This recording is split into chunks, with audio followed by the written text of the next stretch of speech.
Halo kaum intelektual sekalian, wow wow, gila gila gila gila. Akhirnya WNI dari Iran dipulangkan ke Konoha, guys. Wow, luar biasa. Gila gila gila gila. Nah, yang jadi pertanyaan, kenapa WNI dipulangkan dari Iran? Sementara ini ada semacam keanehan menurut saya pribadi, ada semacam kejanggalan. Sementara warga Konoha mengatakan Iran itu masih kuat, Iran itu masih perkasa, Iran itu tidak mungkin kalah, Iran itu menguasai perang, Iran itu mengalahkan Amerika, ekonomi Amerika sudah hancur, Israel sudah langna, sudah hancur, yang menang itu adalah Iran, Iran tidak mungkin kalah. Kalau ada yang mengatakan Iran itu kalah, itu berita hoax. Nah, yang jadi pertanyaan, kalau Iran itu tidak kalah, kalau Iran itu tidak kacau gitu, kenapa WNI dari Iran itu dipulangkan ke Konoha? Ada sekitar 13 tuh ya WNI dipulangkan ke Konoha. Kenapa? Ini yang jadi pertanyaan. Apakah ini pertanda Amerika akan menyerang Iran dari darat? Bagaimana fakta yang sebenarnya? Kemudian selain itu ya, kalau saya perhatikan di media sosial itu, pengamat-pengamat di Konoha ini, kalau saya perhatikan itu nggak pernah minta maaf. Dari dulu mereka mengatakan bahwa Iran itu luar biasa, nggak mungkin kalah.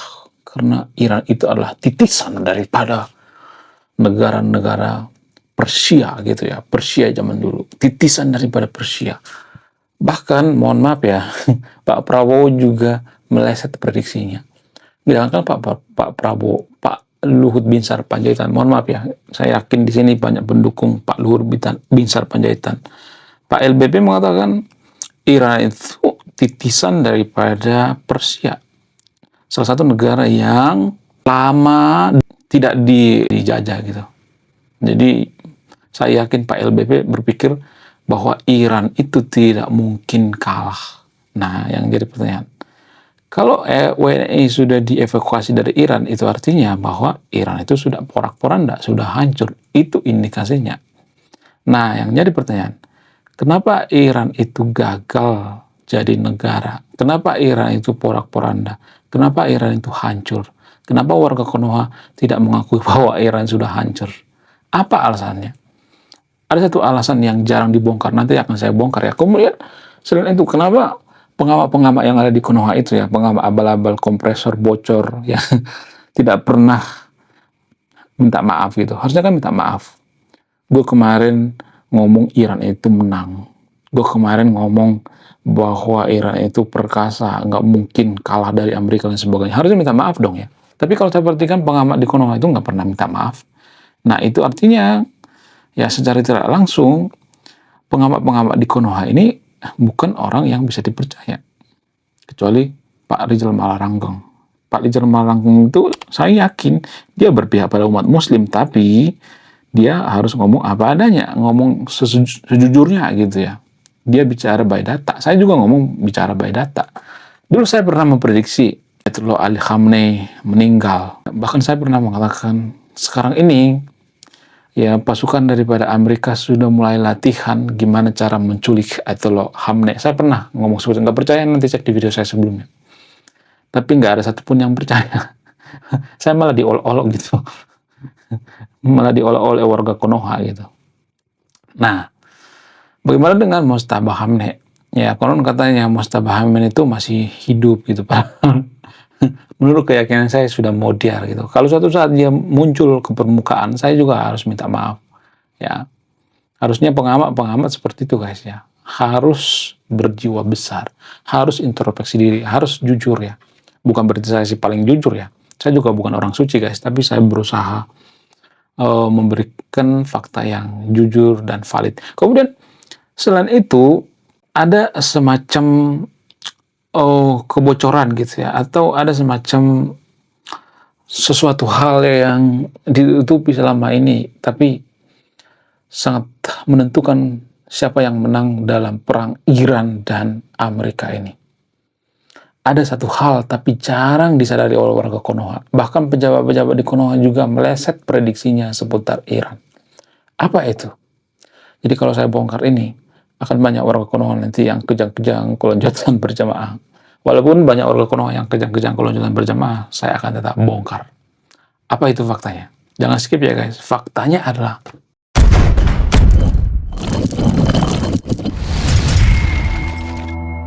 menurut keyakinan saya, Iran itu hancur karena tradisi dalam beragama. Ya, saya harus mengaku itu. Tradisi dalam beragama di Iran itu mematikan logika. Sehingga apa? Sehingga ya di Iran itu teknologi nggak berkembang. Salah satu yang paling mempengaruhi itu kan teknologi ya. Teknologi itu muncul dari mana? Ya dari penemuan-penemuan, dari penelitian-penelitian. Kenapa teknologi Amerika canggih?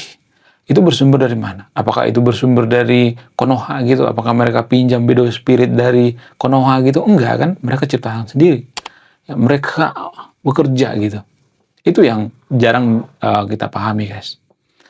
Iran itu tidak bisa menciptakan teknologi karena apa? Karena pertama itu kaum intelektualnya itu diusir dari sana. Ya orang-orang pintar di Iran itu diusir karena apa? Karena mereka sudah menjadikan negara mereka itu negara agama gitu ya. Atau dalam kurung negara menuju keterpurukan gitu. Kemudian mereka mematikan logika. Mereka mengatakan seperti ini. Kita lebih fokus pada akhirat, fokus pada agama daripada iptek dan teknologi. Artinya gini, orang-orang Iran itu dipaksa ya, walaupun nggak peduli dengan agama, nggak percaya dengan agama, tapi mereka dipaksa untuk apa? Mereka dipaksa untuk fokus pada akhirat, ya fokus pada agama, ya fokus menghafal, ya fokus mempelajari agama. Nah, kalau kita fokus mempelajari agama terus gitu, kapan belajar ipteknya ya kan? Jadi kalau kita misalnya nih fokus mempelajari agama, ya kemudian di satu sisi kita belajar iptek, itu sama seperti bawa motor dua sekaligus. Nggak bakal bisa. Solusinya apa? Solusinya digabung. Ya, sama seperti agama Kristen ya. Kristen kan digabung ya. Makanya Kristen mengatakan ilmu agama sama dengan ilmu fisika gitu ya. Kalau kita menemukan penemuan yang luar biasa dari dunia fisika, itu juga ilmu agama. Sama seperti Yahudi. Ya, cuman agama yang ada di Iran yang beda gitu ya, beda sendiri. Mereka memisahkan. Sehingga teknologinya mandek. Gimana coba teknologi mau berkembang kalau logika sudah dimatiin? Kita harus fokus pada akhirat. Oh, fokuslah sama akhirat, mempelajari kitab suci. Boleh mempelajari kitab suci, tapi kan waktu kita kan habis gitu ya, belajar tentang kitab suci. Ya, padahal itu kan nggak bisa menciptakan video spirit juga gitu ya, nggak bisa menciptakan teknologi juga gitu. Padahal kan itu penentunya. Kalau Amerika nggak punya video spirit, nggak punya pesawat siluman, ya kemudian nggak punya intelijen yang cerdas, nggak bakal bisa mengalahkan Iran. Gimana caranya coba? Nggak mungkin. Jadi yang kemenangan daripada Amerika dan Israel itu perpaduan antara kecerdasan, teknologi, timing, ada banyak hal ya. Kemudian ideologi agama juga ya, tradisi dalam beragama. Bagaimana dengan Amerika? Orang Amerika itu sebenarnya malas beragama guys. Donald Trump dulu waktu muda malas gereja tuh ya. Ya mungkin Donald Trump sekarang rajin gereja itu ya karena faktor politik mungkin ya. Ya itu menurut keyakinan saya untuk meraup suara gitu ya, suara umat Kristen yang ada di Amerika. Tapi ya kalau saya perhatikan Donald Trump itu nggak rajin-rajin amat kok gereja. Zaman dulu dia malas gereja gitu ya. Ya mungkin dia oportunis gitu ya. Dia berpikir gue kan udah tua ya. Siapa tahu surga itu ada, ya udah gua nyi aja deh, ibadah aja deh gitu ya. Ya mirip-mirip seperti Pak Harto zaman dulu. Dulu waktu Pak Harto zaman muda itu kan dia tuh sangat benci dengan simbol-simbol agama gitu ya. Dia melarang yang namanya pakai hijab gitu dan lain sebagainya. Nah, yang jadi pertanyaan, kenapa Pak Harto di usia tuanya dia semakin religius gitu? Dugaan saya Pak Harto dengan Donald Trump itu mirip. Jadi orang yang sudah tua itu biasanya berpikirnya, siapa tahu surga itu ada gitu. Siapa tahu Tuhan itu ada. Apa salahnya kita ibadah? Gitu ya. Itu dari sudut pandang orang-orang yang oportunis ya. Saya tidak mengatakan Pak Soeharto itu oportunis ya. Saya tidak mengatakan seperti itu ya. Disclaimer ya. Silakan sepuluh sendiri. Ya. Jadi Kalau saya perhatikan negara yang tidak terlalu fokus pada akhirat, tidak terfokus pada sorga-sorga, biasanya ya nggak semuanya tapi ya disclaimer juga, disclaimer on ya, Korea Utara itu nggak fokus pada surga akhirat, nggak maju juga ya. Tapi biasanya justru negara-negara yang maju, kalau saya perhatikan di dunia ini 10 negara maju itu rata-rata nggak peduli dengan agama. Itu fakta pahit yang jarang kita sadari gitu. Sama dengan Iran. Iran itu terlalu fokus pada akhirat gitu. Bukan berarti saya melarang percaya dengan akhirat, sah-sah aja. Tapi harusnya digabung gitu ya. Urusan akhirat dengan urusan dunia itu harus digabung. Kalau kita memisahkan itu sama seperti bawa motor dua sekaligus, gak bakalan bisa. Ya kalaupun bisa setengah-setengah gitu, kita setengah di iptek, setengah di agama gitu. Ya mending digabung sekalian ya kan, sama seperti orang Kristen. Bukan berarti saya nyuruh yang video untuk menggabungkan ya. Ya tapi kalau agama itu nggak bisa diperbaiki, ya mending sekuler aja gitu. Itulah alasannya kenapa orang-orang Eropa sekuler. Nah ini jarang dibongkar ya guys. Kenapa Eropa itu banyak yang sekuler? Karena mereka nggak mungkin mengedit ayat-ayat kitab suci. Nggak mungkin. Itu butuh pertumpahan darah. Ya bagaimana dengan Konoha? Apakah kita negara sekuler? Enggak. Kita itu ngaku-ngaku jadi negara sekuler. Di negara sekuler itu nggak boleh bawa politik, bawa agama gitu, nggak boleh. Kemudian simbol-simbol agama itu dikurangi biasanya. Nggak boleh terlalu kental gitu. Konoha kan kental banget ya, bahkan mabok gitu ya. Nah, semakin suatu negara itu mabok, maka negara tersebut akan menuju kehancuran. Sama seperti Iran. Iran kan mabuk agama ya. Orang-orang cerdas di Iran itu yang IQ-nya tinggi itu mabuk agama. Jadi, agama itu sebenarnya sangat bisa memabukkan. Sama seperti orang-orang yang ada di Eropa gitu. Orang-orang yang ada di Eropa dulu kan mabuk agama juga gitu. Ini jarang dibongkar ya. Ya mereka mabuk sama mabuk-mabuknya. Bahkan mereka ya menurut dugaannya memperjualbelikan surat penebusan dosa. Tergantung harganya gitu. Ya, apakah orang-orang Barat itu belum sadar saat itu bahwa itu suatu hal yang keliru gitu? Ya belum, saat itu belum ada gitu ya. Semenjak mereka rajin membaca, ya kemudian pendidikan berubah dan lain sebagainya, ya Eropa semakin apa? Semakin berpikir rasional dan mereka tidak dibodohi dengan yang namanya surat penebusan dosa, ya ayat-ayat kitab suci dan sebagainya. Ya mereka lebih fokus pada kehidupan mereka. Itu yang jadi permasalahan. Menurut kalian gimana?